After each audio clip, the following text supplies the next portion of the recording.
Ok? Muito bem. Nós vamos dar continuidade ao nosso treinamento. Hoje é a terceira parte do nosso tema promessa. Amém? Eu quero acreditar e desejo de coração que todo mundo está entendendo esse tema que nós estamos tratando aqui, falando a respeito de promessa, procurando trazer um entendimento melhor a respeito disso e tirar um pouco essa coisa meio mística sobre receber uma promessa de Deus, mostrar como muito fácil é de entender, de interpretar e de conhecer alguma promessa que Deus tenha especificamente na nossa vida. Amém? O que nós vamos falar hoje? Pode passar. Nós vamos falar o seguinte, que toda promessa, ela tem remetente e destinatário. Amém? Toda promessa, a promessa é praticamente igual uma carta. Então, na verdade, ela é uma correspondência. Tá? Ela é uma correspondência espiritual. Então, toda promessa, ela tem remetente e destinatário. Amém? Vamos falar, passo próximo. Vamos falar do remetente. Uma promessa, ela pode ter um remetente carnal, humano, né? Ela pode ser de procedência humana, algo que nasceu, é fruto do coração do homem. Essa promessa para nós não interessa. Nós não temos interesse nela, tá? Porque é uma coisa humana, então não tem interesse. A promessa, ela pode ser também, ela pode ter como o seu remetente o diabo. O diabo pode, para confundir a mente de alguém, e ele pode, de repente, confundir alguém, mandar alguém fazer alguma coisa errada, né? Porque você sabe lá que nós ensinamos que toda promessa, o comprometimento, ele antecede toda a promessa. Então a pessoa sabendo disso, de repente o diabo pode tentar iludir a pessoa, se comprometer de uma forma errada, diante de alguma coisa, né? Então é um remetente que para nós não tem interesse, nós não queremos saber desse remetente. O remetente que interessa para nós é a promessa que parte de Deus, certo? É ele que interessa. Só que eu tenho interesse de que as promessas que vêm em direção à minha vida tenham como remetente o Senhor. Então eu preciso ter comprovação desse remetente. Eu preciso ter certeza que o remetente não foi fraudado, que eu não estou sendo enganado. Então eu preciso ter. E é isso que nós vamos falar nesse primeiro momento. Vamos falar da comprovação do remetente. Como identificar que a promessa que vem em minha direção, ela é de procedência do Senhor. Não é nem carnal, fruto da mente humana, e nem maligna, fruto dos desejos do diabo. Ela realmente vem do Senhor. Então vamos ver isso. Pode passar. Eu separei alguns textos bíblicos aqui que vão nos ensinar a respeito disso, certo? O primeiro texto que eu vou ler é 1 Tessalonicenses, capítulo 5, no versículo 20 e 21, amém? Que diz assim, ó, se vocês quiserem abrir na Bíblia, acompanhar, fiquem à vontade. Eu só vou ser um pouco mais rápido, para a gente poder chegar ao final do treinamento dentro do horário, ok? Então, 1 Tessalonicenses, capítulo 5, versículo 20 e 21, diz assim, ó, não desprezeis as profecias, examinai tudo, retende o bem. Amém? Olha o que a Bíblia diz. Nós comentamos aqui, esses dias, que uma das formas de uma promessa de Deus chegar na minha vida pode ser a profecia. São várias. Eu estou preparando já para a semana que vem para mostrar para você as várias maneiras que Deus pode manifestar uma promessa para nós. Uma delas é a profecia. Só que a profecia, irmãos, na minha ótica, no meu ponto de vista, é a forma de manifestação de uma promessa em que mais eu preciso ter cautela, mais eu preciso confirmação. Para mim não é a mais confiável. Eu já falei aqui que a mais confiável para mim é a promessa que parte da palavra de Deus. É a mais confiável. Mas a Bíblia diz que eu não devo desprezar a profecia. Então, como como é que nós falamos em profecia? O que é a profecia, irmãos? A profecia é aquela manifestação em que Deus, ele dá uma palavra para alguém, dá uma palavra direcionada, seja para alguém ou para um grupo de pessoas, e que essa promessa ela tem que ser falada para essa pessoa. Então ela é totalmente verbal. Ela é uma promessa verbal direcionada a alguém ou a um grupo de pessoas. É isso que é uma profecia, certo? Agora, o que a Bíblia diz? Que eu não devo desprezar. Então olha só, os dois extremos, eles são perigosos. Por isso eu tenho que ter ponto de equilíbrio. Um extremo qual é? É aquela pessoa que acredita em tudo. Ah não, mas é uma profecia, pastor. Olha, foi fulano que veio e me entregou a profecia. Então é aquele que acredita, mas acredita em tudo mesmo.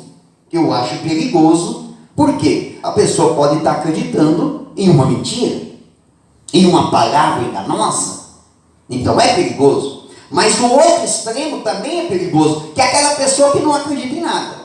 Ela diz assim, não, pastor, se Deus quiser falar comigo, vai falar de outra maneira. Não, a Bíblia está dizendo o quê? Que eu não devo desprezar a profecia, mas eu não devo fechar os meus olhos e acreditar cegamente. A Bíblia diz o quê? Examinai. Examinai tudo. O que é esse examinar, irmãos? É ter uma confirmação, ter uma comprovação que aquilo realmente parte de Deus. E eu tenho os meios, eu tenho as formas de verificar isso. Basicamente, qual é a forma? Primeiro, a profecia, ela tem que ter uma base bíblica. Ela tem que se encaixar de alguma maneira na palavra de Deus. Ela não pode ser uma coisa totalmente alheia à palavra de Deus, que não tenha direção nenhuma. Não, ela tem que ter base bíblica. Em segundo lugar, a pessoa usada para entregar a profecia, a vida dela tem que condizer com o papel, com a importância de uma pessoa que tem o dom de profecia. A vida dela tem que condizer com uma pessoa de Deus de verdade. Então é isso que a Bíblia diz que eu não devo desprezar, mas eu devo examinar. Por quê? Por que eu digo que a profecia, irmãos, é uma das formas de uma promessa chegar na minha vida, que eu devo ter mais cautela, tá? Que eu devo ser muito cauteloso. Por quê? Porque há a possibilidade da pessoa, em algum momento, até estar sendo usada por Deus para entregar uma palavra de profecia para mim. Mas muita gente não sabe o limite que tem que parar. Ela entrega o que Deus falou e mais um punhado de coisa junto. Aproveita o ensejo do momento e não consegue separar o que é o recado de Deus e o que é fruto da sua imaginação. É por isso que a Bíblia diz que a gente tem que fazer o quê? Reter o bem. Você vai reter aquilo que realmente vem de Deus. Deixa eu contar uma experiência que eu tive. Uma vez tinha um rapaz lá, quando eu estava pastoreando lá em Novo Hamburgo. Tinha um rapaz que andava pipocando em tudo quanto é igreja lá. Não sei se ele era membro de alguma igreja, mas ele andava pipocando em tudo quanto é igreja. E de vez em quando ele aparecia lá na nossa igreja. De vez em quando aparecia lá. E eu percebi, eu notava, né, a gente tem experiência, já, só de ver o cidadão a gente já identifica. Eu percebia pela conversa dele, quando ele vinha conversar comigo, que na verdade ele queria uma oportunidade para pregar na minha igreja. E é lógico que eu não ia dar oportunidade, né? É lógico que eu não ia dar. Em tudo que é lugar que eu passei, eu sempre preparei alguém, não importa se é uma pessoa muito eloquente para pregar ou não, eu olho para o caráter, para a vida da pessoa, se ela tem uma vida com Deus, eu preparo ela, e aquela pessoa ali está qualificada. Eu gosto de preparar os meus obreiros. Eu não sou do tipo de gente que está dando oportunidade de aparecer um lá, né, fazendo isso, aquilo, já traz no altar e prega. Eu tenho muito respeito pelo altar e respeito pelos irmãos. Eu tenho esse respeito. Então é lógico que eu não ia dar uma oportunidade para um camarada desse. Bom, chegou um domingo de Santa Ceia.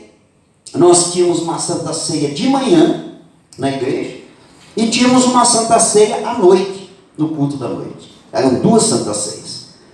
Então nós íamos para a igreja, irmãos, domingo de manhã, às 6h30 da manhã. Só para vocês terem uma ideia, os diáconos, eles faziam pão da Santa Ceia na igreja. Domingo de manhã. O diaconato ia de manhã para a igreja. 6 horas da manhã eu estava na igreja para ministrar a Santa Ceia no culto das 8. 6h30, 6h40 eu chegava. Nós tínhamos um momento forte de oração, de consagração. Fizemos a ceia de manhã.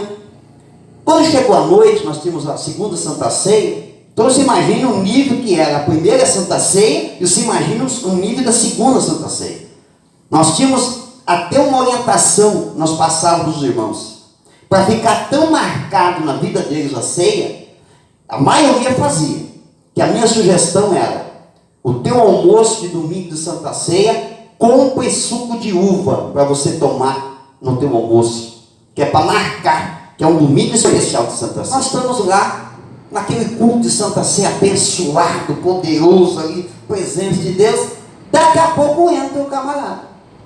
Entrou, toda apavoradinha assim e tal. Quando eu vi entrando, o culto já estava terminando de ministrar, ia começar a pregação, ia começar a ministrar a ceia. E eu vi que ele chegou e tal, e foi lá, conversou com o diácono, conversou com o diácono, eu estou cuidando. Daqui a pouco o diácono disfarçou e tal, veio pelo cantinho e tal, chegou, veio falar comigo. Eu falei, o que foi? O irmão chegou no meu ouvido e falou, não, rapaz que estava em casa orando, e Deus mandou ele vir aqui entregar um recado para a igreja. Olhei bem para o diácono, tirei o microfone para o pessoal não ouvir, né? Ouvi do diácono e falei assim, então você vai lá e pergunta para ele, por que Deus não chamou ele uma hora e meia antes, para ele vir participar da ceia? Por quê? A maioria das igrejas, no primeiro domingo do mês, tem Santa Ceia. O que um cara tão ungido e consagrado está fazendo em casa? Vai querer vir entregar um recado de Deus para mim, que estou na igreja, jejuando, orando, fazendo o segundo culto do dia, e Deus vai mandar um recado para mim, vindo de um camarada que está em casa? É lógico que não, está dentro disso aqui. Não desprezo as profecias, mas eu examino tudo. Eu examino da onde que está vindo. Quem é esse camarada que vai entregar essa profecia para mim? Não, aqui comigo não. Aí o diácono voltou lá, não sei o que falou para ele lá, ele saiu meio sapateando e foi embora. Uma semana depois, eu acordei de manhã, escutei umas conversas, eu morava em cima, era uma veneziana, escutei umas conversas na rua, me deu curiosidade de ver. Levantei e fui na veneziana, assim, na festinha veneziana, olhei, ele estava conversando com outro camarada e nem se apercebeu que estava na frente da minha casa. Sabe o que ele estava fazendo? Fumando. Falei, esse é o profeta? Depois comentei com os irmãos, olha lá o camarada que veio querer entregar a profecia para mim, nem liberto do cigarro não foi ainda, e quer entregar a profecia. Então, o que a Bíblia diz? Que eu não devo desprezar as profecias, eu devo examinar de quem está procedendo. Tem base bíblica, da onde que vem? Para me saber se há uma comprovação de remetente, se realmente partir de Deus. Vamos ver um outro texto, acompanha ali. 1 Coríntios 14, 29 diz assim: falem 2 ou 3 profetas, e os outros julguem. Esse texto aqui, irmãos, ele está vamos ver o contexto para entender. O apóstolo Paulo está passando orientação para a igreja de Corinto a respeito de manifestações espirituais. E ele fala a respeito de dois dons importantes, o de falar em línguas e o de profecia. E ele diz assim: se na igreja vocês forem falar em línguas, se alguém for falar em línguas profeticamente, só fale se tiver alguém que interprete. Porque se não tiver ninguém que interprete, não adianta a pessoa ficar falando em línguas para a igreja, que ninguém vai entender. Então fale para si mesmo, edifique a si mesmo. É melhor que fale os profetas do que aqueles que falam em línguas. Mas mesmo se forem falar os profetas, 2 ou 3 apenas vão falar, para não virar aquela bagunça dentro da igreja. E os demais façam o quê? Os demais julguem a profecia. Irmãos, nós não temos aqui essa dinâmica. Alguma igreja que tem também está correto, não está errado. Aonde no meio do culto alguém se levanta e diz, ó, Deus mandou entregar uma profecia. Nós sou muito cauteloso com relação a isso. Eu particularmente sou cauteloso, porque eu entendo que é necessário um julgamento muito forte com relação a isso. Então, para evitar polêmica, para evitar desgaste das pessoas, a gente adota um sistema um pouco diferente, mas poderia ter. Mas se tivesse, o que a Bíblia diz? É para deixar o profeta levantar e profetizar à vontade? Não, é para julgar a profecia.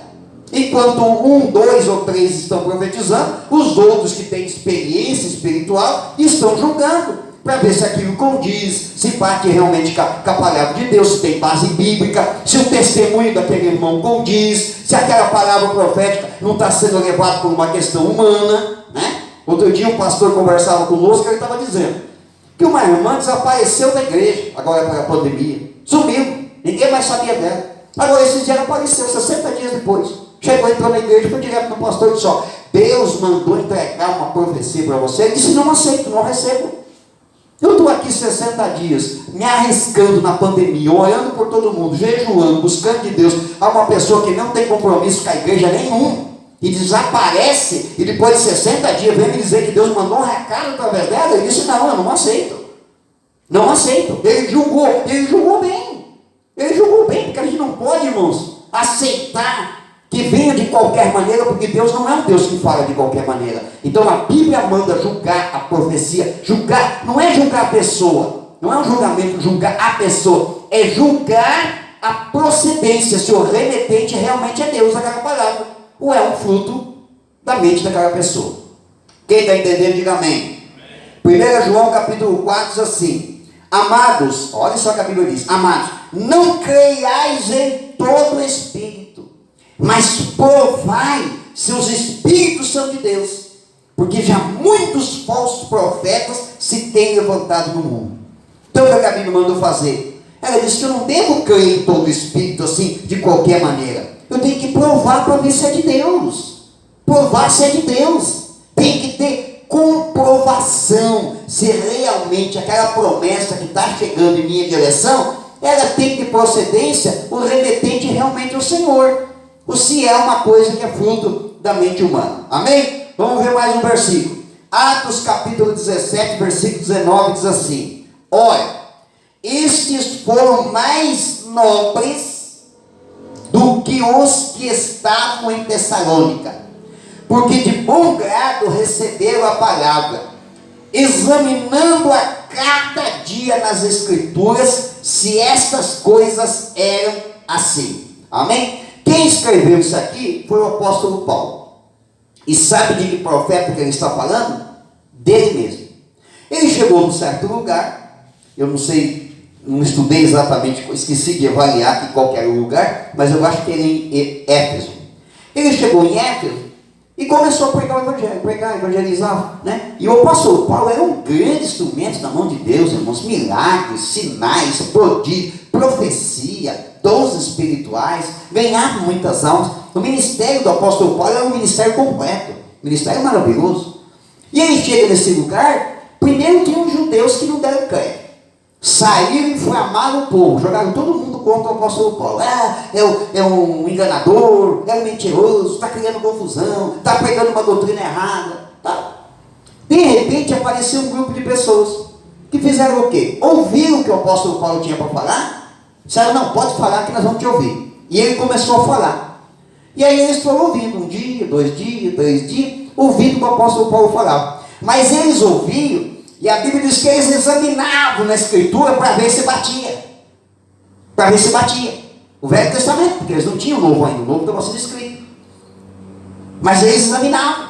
O apóstolo Paulo pregava, eles examinavam. Profetizava, eles examinavam. Fazia sinais, prodígios, eles examinavam a Escritura. O que o apóstolo Paulo falou a respeito deles? Ficou chateado, emburradinho, dizendo assim: ó, não estou confiando no homem de Deus, no profeta? Não. Sabe o que ele disse? Nobres. Eram pessoas nobres. Sabe por quê, irmão? Porque hoje, muito crente, irmãos, muito crente, qualquer pessoa pode inventar uma mentira e usar o nome de Deus e a cantalhada vai dar atrás. Acredito. Acredito por quê, irmãos? Porque não tem um ensinamento, não tem uma base, não tem uma orientação das coisas de Deus. Não sabem examinar pela Bíblia o que é verdade e o que não é. Qualquer mentira que contarem, as pessoas acreditam. Aliás, muitas pessoas hoje gostam mais do espetáculo do que princípios. É por isso que são enganados. As pessoas enganam. Lançam profecia de qualquer maneira, falam coisas que nem sequer existem, e o povo acredita. O povo acha maravilhoso. Semana passada eu estava conversando com a Sheila, chega me contando um episódio que aconteceu um tempo atrás, aí, que ela já tinha comentado comigo, de um camarada que adulterou, pecou, traiu a esposa, pastor, envergonhou a igreja, foi tirado da igreja, deixou a esposa por causa da amante, né? A amante sugou o dinheiro dele, quando não tinha mais dinheiro, largou dele. A esposa resolveu perdoar, o perdão é divino, tem nada contra o perdão, resolveu perdoar e se reconciliar no casamento, até aqui tudo bem. E ele resolveu reabrir uma igreja, e abriu uma igreja. E aí exagera, pastor, o senhor não faz ideia, tá que a igreja é lotada. E agora saiu um grande número de irmãos da quadrangular, onde ele tinha sido pastor, e foram tudo com ele. Eu falei, sabe por quê, Sheila? Porque o povo quer espetáculo, o povo não quer caráter. O povo não quer caráter, o povo quer espetáculo. Poucos pastores têm coragem de pregar e ensinar a sua igreja a ter princípio de caráter. Por quê? Porque normalmente quem prega dessa maneira, às vezes não é bem visto nem pela própria igreja, nem pelos próprios irmãos da igreja é bem visto. Ah, porque o pastor ele é muito duro demais. Ah, porque o pastor ele fala muito. O pastor só fala em oração, só fala em jejum, só fala em santidade. Muita gente só quer espetáculo. Agora, surge um camarada por aí profetizando, né, fazendo sensacionalismo, lota de gente. Porque o povo não quer caráter e princípio, o povo quer espetáculo. O apóstolo Paulo ficou chateado quando os nobres começaram a examinar a escritura. Não, irmãos, ele ficou de boa. Por quê? Porque o verdadeiro profeta não se importa. Não se importa se ele está sendo usado por Deus e alguém está analisando o que ele está fazendo. Não, estou examinando aqui para ver se é verdade isso aí, pastor. Estou examinando aqui para ver se é verdade. Se o senhor está falando aí, realmente bate pela palavra de Deus. Por isso que nós cristãos, irmãos, a gente tem que deixar a preguiça de lado e a se aprofundar na palavra de Deus, conhecer a Bíblia de verdade. A Bíblia diz assim, ó, o meu povo está sendo destruído por falta de conhecimento. Muita gente é destruída por falta de conhecimento da palavra de Deus. Muita gente é enganada por causa de conhecimento da palavra de Deus. Uma das formas de comprovar se o remetente de uma promessa é realmente o Senhor é ter entendimento da palavra de Deus. Amém? O apóstolo Paulo chamou ele de novo. Vamos ver o último texto dessa comprovação. Mas ainda que nós mesmos, ou um anjo do céu, vos anuncie outro evangelho, além do que já tenho anunciado, seja anátema. O apóstolo Paulo também falou sobre isso. Ele disse, se aparecer um anjo tentando pregar para você um outro evangelho, pode dizer, está amaldiçoado. Não aceite. Não aceite. Então nada pode fugir dos princípios bíblicos. Amém? Pode passar o próximo. Deuteronômio capítulo 18, versículo 21 e 22 diz assim, ó. E se disseres no teu coração, como conhecerei a palavra que o Senhor não falou? Quando o profeta falar em nome do Senhor, e essa palavra não se cumprir, nem suceder assim, esta é palavra que o Senhor não falou. Com soberba a falou aquele profeta. Não tenhais temor dele. Não tenha temor daquele camarada que fala, que está falando em nome do Senhor, mas nada do que ele fala acontece. Então não tema, fique tranquilo, fique sossegado, né? Porque não falou da parte de Deus. Quando é da parte de Deus, sempre que Deus der uma palavra, irmãos, por mais que seja uma palavra de promessa, que vai demorar um tempo para se cumprir, alguma coisa tem que acontecer para confirmar o sinal. Deus nunca vai te dar uma palavra assim, no vácuo, né? Às vezes eu ouço tantas histórias, irmãos, que eu não sei como é que tem gente que tem coragem, né? Eu nunca tive assim sempre tive um temor muito grande no meu coração sobre falar algo e dizer, ó, Deus falou isso, Deus mostrou isso. Eu sou muito cauteloso, assim, tenho muito temor de Deus, mas eu fico sabendo de histórias assim que eu fico apavorado. De pessoas, um tempo atrás alguém estava conversando comigo, que estava indo numa igreja. E aí começou a achar estranho, porque todo culto que ele ia lá, assim, Deus falava, mas falava de bastante mesmo, de montão. E sempre a revelação. Ele falou, só que as revelações parece que, não sei, eram tudo muito parecidas. Era sempre tipo assim, ó, Deus está me mostrando que alguém aqui vai sofrer um acidente e vai quebrar a perna. Aí começava a orar. Quem sentir que é com a pessoa, vem aqui na frente. Aí começava, um, outro, não é esse ainda, não é esse ainda. até vinha uns 15, 20 para frente. Aí, quando já tinha uns 20 lá na frente, a pessoa dizia, agora já veio aqui na frente, agora eu vou orar e não vai acontecer isso. É uma profecia estranha, né, irmão? No mínimo estranha. Quer dizer, Deus está mostrando que alguém vai quebrar a perna, mas eu vou orar e ele não vai quebrar. Então, não seria melhor a pessoa só orar e não falar nada? Para não assustar a pessoa? Se Deus não mostrou que vai acontecer alguma coisa com alguém, mas mandou eu interceder para não acontecer, hoje que eu vou interceder não vai acontecer. Para que eu vou assustar a pessoa, deixar a pessoa apavorada? Não, né? Então, é umas coisas assim que eu acho estranho. Então a pessoa diz assim, eu comecei a ver que era tudo meio que assim, sempre desse jeito, sempre desse jeito. Quer dizer, vai num certo ponto, irmãos, que o que a Bíblia diz? Não tema mais essa pessoa, porque não é o Senhor que está falando, né? Quando o Senhor falar, tem comprovação, irmãos, tem sinais que é Deus que está falando, né? Deus vai mostrar, olha, vai acontecer isso, né? Você vai sentir isso, é desse jeito e tal, né? Deus vai dar comprovação de que alguma coisa é Deus que está falando. Amém? Muito bem. Tiago capítulo 1, versículo 16, assim, ó, não erreis, meus amados irmãos. Ele está dizendo, ó, não erre. Toda boa dádiva, todo dom perfeito vem do alto, descendo do Pai das luzes, em quem não há mudança e nem sombra de variação.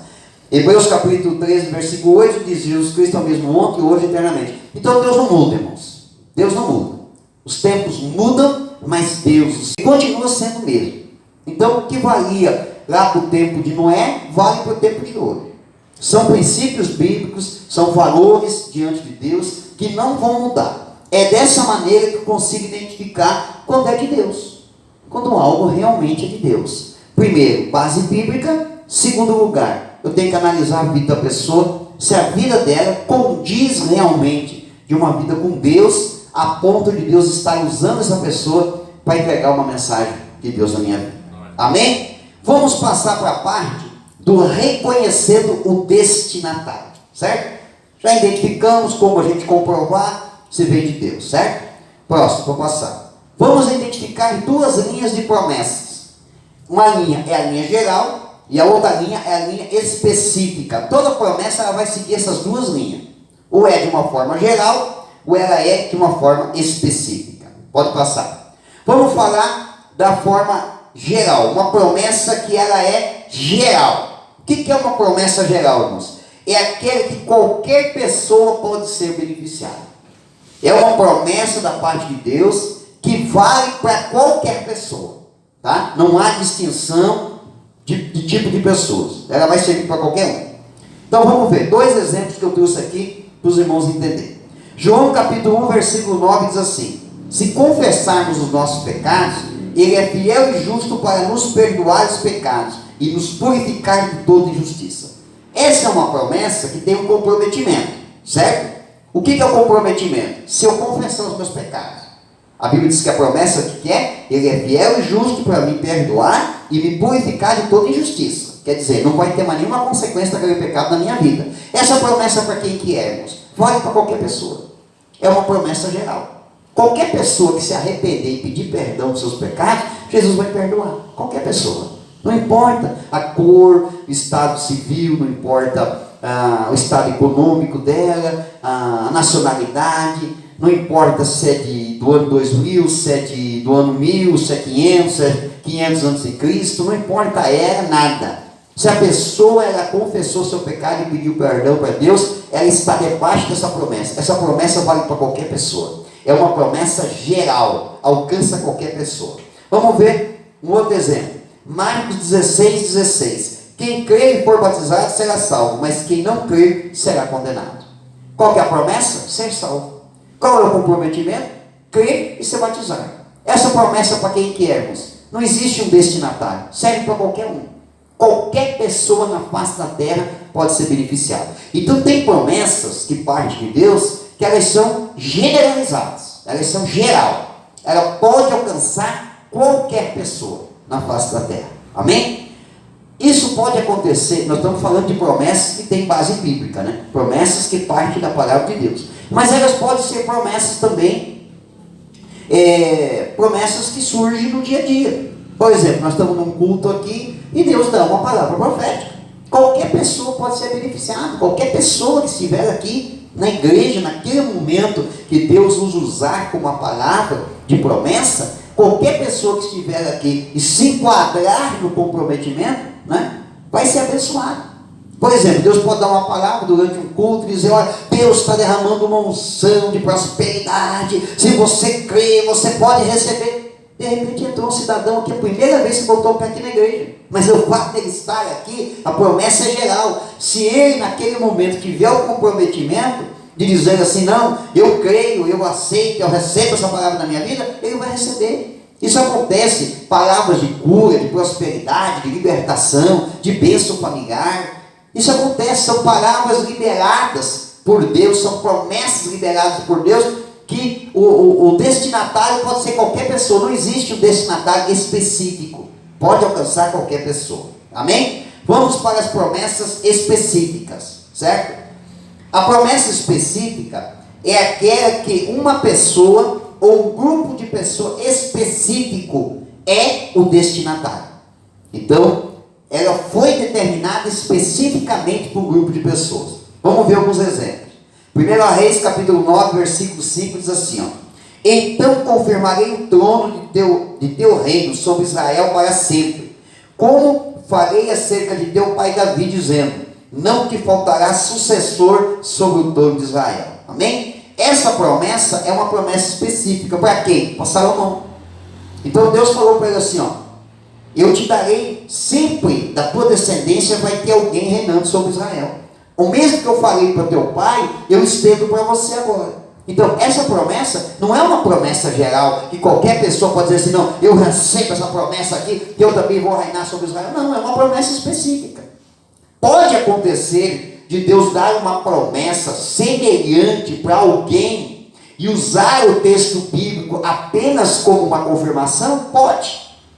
De repente Deus manda entregar uma palavra específica para alguém, de uma bênção, de uma honra de governo, alguma coisa assim, e Deus usa o texto bíblico e diz assim: da mesma forma que um dia eu falei com meu servo Salomão, também falo contigo acerca desse propósito que tem na tua vida. Então, o texto bíblico é apenas para validar a promessa, para ela ter a base bíblica, mas essa promessa específica aqui da Bíblia, ela foi destinada para Salomão, ela não foi destinada para outras pessoas, é específica. Vamos ver uma outra, Lucas capítulo 2, versículo 35. E uma espada transpassará também a tua própria alma, para que se manifeste os pensamentos de muitos corações. Essa é uma palavra liberada para qualquer pessoa? Não, ela é específica para quem? Para Maria, mãe de Jesus. Porque a alma dela foi transpassada quando ela perdeu o seu filho. Então, ela é uma palavra dada por Deus. Eu acho que não é exatamente uma promessa, né? Ela é mais uma alerta. Mas é uma palavra que vem de Deus. O remetente foi Deus. Mas o destinatário específico o destinatário é Maria. Não é uma promessa ou uma palavra geral que serve para qualquer pessoa. Não, ela é de uma forma específica. Amém? Agora vamos ver uma promessa específica e geral ao mesmo tempo. Isso também pode acontecer. O texto que eu vou ler para os irmãos agora é o texto que nós começamos a falar de promessa, lá no comecinho. Gênesis capítulo 12, tá? Quando Deus chamou Abraão. Então, olha o que Deus disse para ele: far-te-ei uma grande nação, abençoar-te-ei, engrandecerei o teu nome, e tu serás uma bênção. Abençoarei os que te abençoarem, e amaldiçoarei os que te amaldiçoarem, e em ti serão benditas todas as famílias da terra. O que nós encontramos nessa promessa? Nós encontramos as duas coisas. Primeiro, nós encontramos a promessa específica. Específica para quem? Primeiro para Abraão. O que Deus disse para ele? Deus disse para ele que ia honrar a vida dele, ia multiplicar a sua descendência e ia lhe dar proteção. Isso era específico para Abraão. Mas também depois ela se tornou específica, mas para um grupo maior de pessoas, que era a descendência de Abraão. O que Deus disse na promessa? Que a descendência de Abraão seria muito grande e muito abençoada. Então, a promessa começou específica para Abraão, se estendeu especificamente para a família dele, mas depois ela se tornou uma promessa geral. Porque no final ela diz o quê? Em ti serão benditas todas as famílias da terra. Então a promessa se estendeu a todas as famílias da terra. Do que Deus estava falando? que da descendência de Abraão nasceria o Messias, o Salvador, que salvaria toda a humanidade. Então ela passou de uma promessa específica de um homem a ser uma promessa específica para uma família e uma nação, e depois se tornou uma promessa geral. Isso pode acontecer também na nossa vida? Pode. Deus pode te dar uma promessa específica, direcionada a você, e depois, com o tempo, com o teu comprometimento, essa promessa ir se ampliando, passando para a tua família, e depois da tua família alcançar outras pessoas. Amém? Por exemplo, Deus, ele manifestou uma promessa na minha vida, no meu ministério. Depois de alguns anos no ministério, um dia Deus manifestou uma promessa sobre a minha família, falando que o bordão do ministério não se apartaria da minha família por muita geração. Então, é uma promessa específica para a minha vida, que ao longo depois de um tempo, com o meu comprometimento, ela se tornou específica para a minha família. E ela pode ser ampliada muito mais ainda, de uma forma geral, que muitas outras pessoas possam ser incluídas também nessa promessa nas nossas vidas. Quem entendeu até aqui, diga amém. Muito bem, irmãos. Nós vamos ter agora meia hora de oração. Você vai dobrar o teu joelho onde você está, e durante meia hora nós vamos orar, vamos falar com Deus, vamos buscar a presença de Deus para a nossa vida. Quando fechar meia hora, depois eu faço o encerramento. Deus abençoe.